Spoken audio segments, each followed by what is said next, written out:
अरे यार 3 बजे फिल्म शुरू हो जाएगी, तू क्या कर रही है? बस मुझे 5 मिनट दे, मैं अभी साड़ी बदल कर आती हूँ। अरे बहू, तू अचानक कहाँ जा रही है? तेरी सास तुझे आवाज दे रही है। अरे छोड़ ना, ये बुढ़िया कभी नहीं सुधरेगी। क्या हुआ माँ जी? मैंने आपको कितनी बार मना किया है कि मुझे जाते हुए टोका मत कीजिए। मैं फिल्म देखने जा रही हूँ। तू अभी चली जाएगी तो मेरे लिए खाना कौन बनाएगा बहू? सुबह से भूखी बैठी हूँ। अरे माँ जी, आप कौन सा घर का काम करती हो जो आपको भूख लगी है? अच्छा, मुझे देर हो रही है, चलना रीटा। अंजलि के जाते ही सीता देवी अपनी किस्मत को कोसते हुए सारा दिन घर में भूखी बैठी रहती हैं। इस तरह अंजलि अपना बहू होने का कर्तव्य कभी नहीं निभाती थी। वहीं दूसरी तरफ अपनी सास के खाते से पैसे निकाल के अपने शौक पूरे करती थी। लेकिन सीता देवी इस उम्मीद पर थी कि एक दिन उसकी बहू सुधर जाएगी। फिर एक दिन सीता देवी की जुड़वा बहन गीता देवी वहां आती है। अपनी बहन को घर के काम करते हुए देख गीता देवी आग बबूला हो जाती है। अरे ये सब यहाँ क्या चल रहा है सीता? तेरी बहू कहाँ है जो तू घर के काम कर रही है? सीता देवी भावुक होकर रोने लगती है। अब तुझसे क्या छुपाऊं? मेरी बहू रत्ती भर भी मेरी इज्जत नहीं करती। मजबूरी में मुझे घर के सारे काम करने पड़ते हैं। वो तो बस सारा दिन अपनी सहेली के साथ सैर सपाटा करने में लगी रहती है। अच्छा, तो उस चिड़िया के पर निकल आए। तू चिंता मत कर, मैं ऐसी कई बिगड़ैल बहुओं को ठीक कर चुकी हूँ। अब मैं इस चुड़ैल से निपटूंगी। तू कुछ दिनों के लिए मेरे घर चली जा, मेरी बहू तेरी अच्छी देखभाल करेगी। फिर दोनों बहनें आपस में साड़ियां बदल लेती हैं और सीता देवी अपनी बहन के घर चली जाती हैं। देर रात अंजलि जब घर आती है तो अपने कमरे का नजारा देख उसकी आंखें फटी की फटी रह जाती है। हे राम, मेरे कमरे का एसी कहाँ चला गया?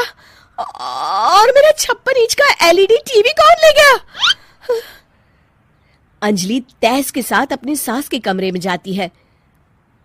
तभी वो देखती है कि उसके कमरे का एसी और टीवी उसकी सास के कमरे में लगा है और गीता देवी आराम से एसी की हवा खाते हुए सास बहू सीरियल का मजा ले रही है। अच्छा, तो ये सब इस बुढ़िया की कारस्तानी है। अभी इसे बताती हूँ। ये सब क्या है माँ जी? आपकी हिम्मत कैसे हुई मेरे सामान को हाथ लगाने की? क्यों बहू, ये सारा सामान तूने तेरे पिताजी के पैसों से खरीदा है क्या? हैं? लगता है तू भूल गई कि ये सारा सामान मेरे पैसों से आया है, इसलिए मैं अपनी सारी चीजें अपने कमरे में उठा लाई। तुझे कोई ऐतराज है? चल जा यहाँ से, सीरियल का मजा किरकिरा मत कर। गीता की बातों का कोई जवाब नहीं बनता देख अंजलि अपने दांत पीस कर रह जाती है। अगले दिन रीटा और अंजलि शॉपिंग पे जाने की तैयारी करती हैं। अंजलि जैसे ही अपनी स्कूटी पर बैठती है तभी गीता देवी स्कूटी की चाबी निकाल लेती हैं। अरे, ये स्कूटी कहाँ लिए जा रही है? ये भी मेरी कमाई की है। माँ जी, ये तो आप हद कर रही हैं। मैं बाहर पैदल जाऊंगी क्या? हाँ, पैदल जा। वैसे भी तुझे घूमने का शौक है, मुझे नहीं। देखिए माँ जी, इस तरह मेरी सहेली के सामने मेरी बेइज्जती करके आप ठीक नहीं कर रही हैं।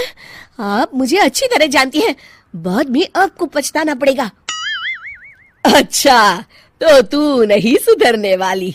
मेरे ही घर में मुझे ही धमकी दे रही है। तेरी याददाश्त के लिए बता दूं कि ये मकान मेरे नाम पर है। अब तू देख, मैं आज ही अपने बिल्लू वकील को बुलाकर ये सारी जायदाद अनाथालय को दान कर देती हूँ, फिर तुझे एक ढेला भी नहीं मिलेगा। गीता की बातें सुनकर अंजलि के पैरों तले जमीन खिसक जाती है। अरे, अगर तेरी सास ने तुझे अपनी जायदाद से बेदखल कर दिया तब तो तू सड़क पर आ जाएगी। मैं तो कहती हूँ चुपचाप अपनी सास से माफी मांग ले अंजलि। हाँ, तू बिल्कुल सही कहती है, मेरी सास का कोई भरोसा नहीं है। अरे नहीं नहीं माँ जी, ऐसा गजब मत करिए, आज के बाद मैं आपको कोई तकलीफ नहीं दूंगी और घर के सारे काम ना मैं ही कर लूंगी। मैं आपको एक अच्छी बहू बनकर दिखाऊंगी। कुछ दिनों के बाद, ये लीजिए माँ जी, आराम से गाजर का हलवा खाइए।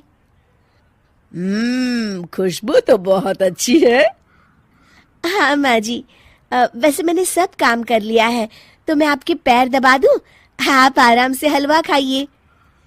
इस तरह गीता देवी अंजलि को सही रास्ते पर ले आती हैं और सीता देवी वापस अपने घर में आकर रहने लगती हैं।